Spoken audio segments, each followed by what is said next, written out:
Homa Bay wadhi Migori. Piny owacho mar kaonti ma Migori yawo kar thieth tuo mar kansa ma okwongo ma piny owacho kata mar piny owacho e kaonti ma Migori, ma bende biro timo thieth mar kansa ma oting'o thieth kido mar chemotherapy.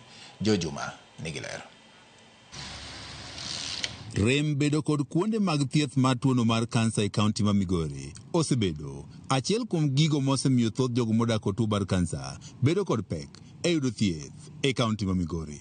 Kwan oganda mathoth mantie kod tuono mar kansa e kaonti ma Migori osebedo mana kamanyo thieth osiptende mamoko ma oting'o Kenyatta, Moi Teaching and Referral Hospital kaachiel kod mamoko. Mae oseketo nengo mar thieth bende osebedo malo ne jogo eko ma odak kod tuoni mar kansa. Geno kata kamano koro biro ne jogo modak kod tuo mar kansa e kaonti ma Migori bang' piny owacho mar kaonti ma Migori yawo kar thiedho tuo mar kansa e osiptal maduong' ma Migori. We are able to have chemotherapy up. We will be able also to have gastrointestinal disease diagnosis and treatment through endoscopy towers installed. Kar thieth ni mar tuono mar kansa mano yawa yanga kod gavana ma Migori Chileako igeno ne dhi chako tich yange kinde machiegni bang' ka osepuodhe kirwogno ma ong'ere kaka Cancer Institute of Kenya. Bang' accreditation no wang'eyo ni koro wadhi chako tich and wadhi chako miyo jotuo chemotherapy. Ayako wach ni piny owacho mare oikore mar bero thieth mar kansa kod tuoche mamoko. We have also an oncology and endoscopy unit, and Leo we have officially commissioned them.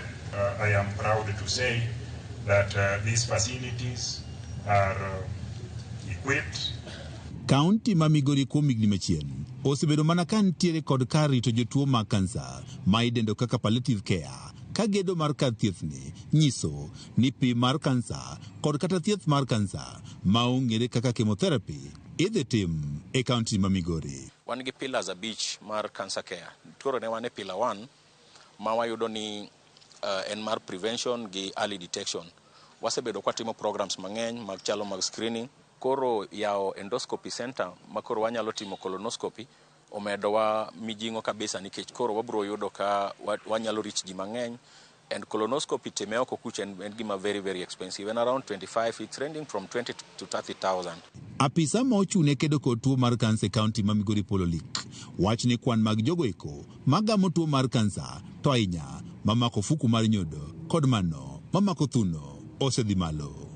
Ma data machakore dwe mar 6 nyaka dwe mar 4 this year ne wa record ji 37 iluwe closely gi breast cancer, then one gi colorectal to gi esophageal, then the fifth one is prostate cancer. One gi 2 oncology nurses, 2 clinical oncologists who are in school, but one of them is coming back in October.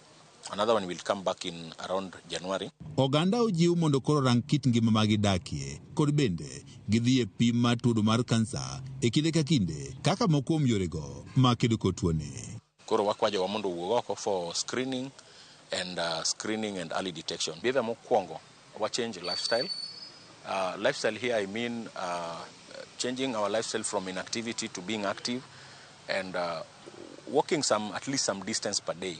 Jochiw thieth wacho ni thoth oganda osemana bedo kamanyo thieth mar kansa ka tuoni oselandore e dendgi kendo sechopo stage mar 3 kadhi nyime. Jojuma, Ramogi TV, Migori.